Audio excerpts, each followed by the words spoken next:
J'ai enfin pu voir les 2 premiers épisodes des Anneaux de Pouvoir, une série que j'attends depuis 1 an. Fan de Tolkien, je vous ai déjà proposé une vidéo sur certains aspects de son œuvre, et je suis heureux de pouvoir maintenant enfin faire une analyse de la série. Un disclaimer, si vous cherchez ici de quoi nourrir votre haine envers une série dont vous pensez qu'elle mutile a priori Tolkien, ou si vous cherchez uniquement à savoir si le show est bon, vous risquez d'être déçu par cette vidéo. Mais, si vous aimez les commentaires nuancés, comme j'essaye de le proposer sur cette chaîne, vous aurez de quoi nourrir votre réflexion. Visuellement, la série est impeccable. Il y a un sens des couleurs, des détails, il y a une féerie. L'ambition de la série est de vous donner la sensation d'une saga grandiose et le résultat est atteint. Il y a une sensation de luxe, de beauté, dans les vêtements, dans les paysages. La vision des 2 arbres par exemple, même fugace, m'a enchanté.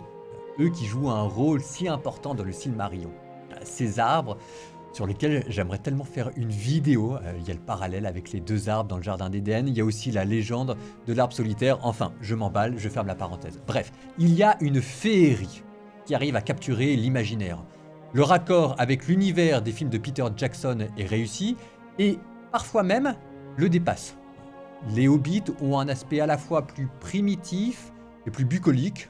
Les nains sont un peu en dessous de ce qu'avait réussi Peter Jackson, mais Elrond et Celebrimbor ont un côté elfique très agréable. Et parfois même, on a l'impression que les elfes sont autre chose que des humains avec des oreilles bizarres. Donc, pour l'imaginaire visuel, je mets 10 sur 10. L'histoire commence avec un prologue, qui reprend la manière dont le Seigneur des Anneaux commençait lui-même. Bon, avouons-le, le prologue est bâclé, il souffre difficilement la comparaison. L'histoire des 2 arbres, de Morgoth, l'exil des elfes. Pour la fanbase qui voulait revivre le Silmarillion, tout cela va sembler à mon avis lacunaire. Et pour ceux qui ne connaissent pas l'œuvre, de toute façon le prologue va trop vite, les empêchera d'en faire quelque chose. Pour le reste, l'histoire est plaisante. La technique narrative est une intrigue en tableaux juxtaposés qui s'intercroisent. Il y a peu de suspense. On devine vite les querelles qui vont opposer les héros. Les sentiments évoluent de manière un peu télescopée et la tension dans les scènes d'action n'est pas suffisamment importante pour être immersive. Donc, osons le mot, parfois on s'ennuie.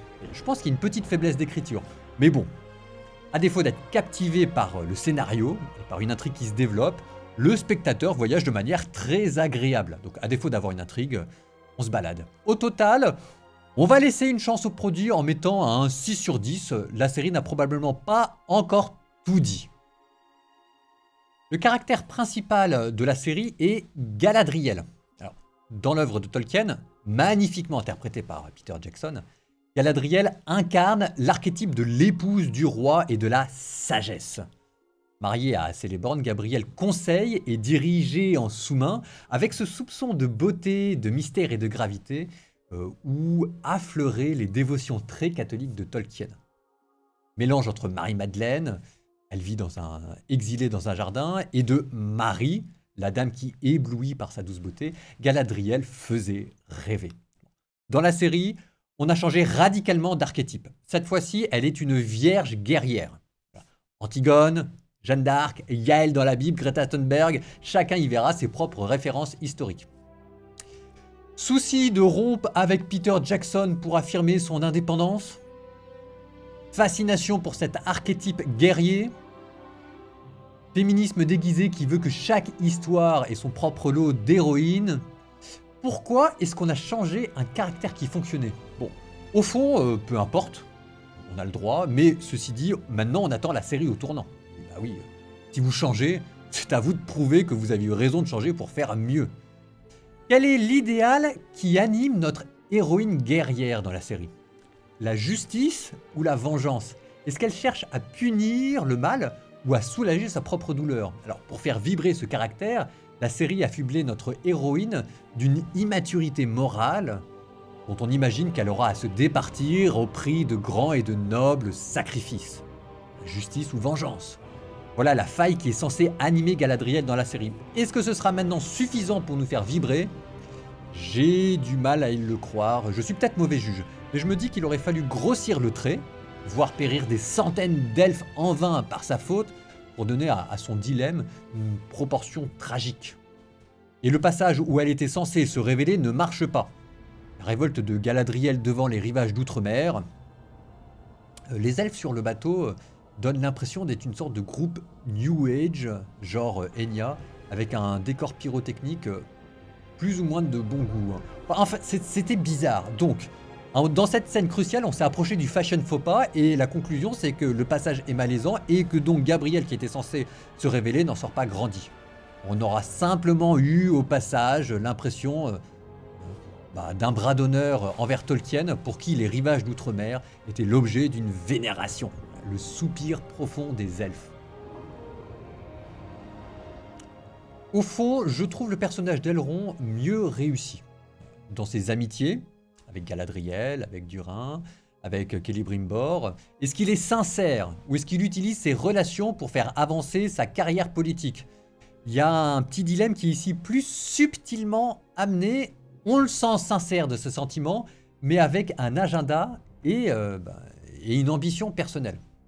Autre bonne surprise, le mystérieux géant, dont il y a fort à parier qu'il sera Gandalf, d'origine mystérieuse, comme dans le livre, ne connaissant rien au monde et ayant tout à apprendre. Il y a ici une magie qui est très bien capturée et je pense facilement exploitable. Je note avec plaisir l'absence de comic relief caricatural, voilà, il n'y a pas de Jajar insupportable ou d'Alfred à baffer. Inversement aussi, il n'y a pas non plus de caractère particulièrement attachant. Donc, au niveau des caractères, je mets une note globale à 7 sur 10. On laisse encore ici une chance au produit. On en vient maintenant à la partie qui nous intéresse peut-être le plus, à savoir l'héritage de Tolkien, l'héritage spirituel. Il y a quelques belles sentences. Rien n'était mauvais à l'origine, le mal ne disparaît pas, il attend. Il y a aussi quelques différences notables. Finrod était censé ressusciter. Ici, son cadavre est souillé par une marque, mais après tout... Des simplifications inutiles viennent malheureusement, à mon sens, gâcher le plaisir. Alors je sais que c'est tout un art d'alléger une œuvre de plusieurs centaines, voire milliers de pages pour le traduire dans une série de 10 heures, mais c'est difficilement, je comprends difficilement pourquoi est-ce qu'on fait des simplifications gratuites dont on pouvait aisément se passer. Par exemple, présenter l'exil des elfes en Terre du Milieu comme une quête de justice, alors que pour Tolkien, il y avait de la part des elfes un péché d'orgueil à expier, ça prive la série d'une gravité, du mystère de la rédemption et ça dénature le monde de Tolkien qui était un monde déchu et ça participe à sa féerie justement.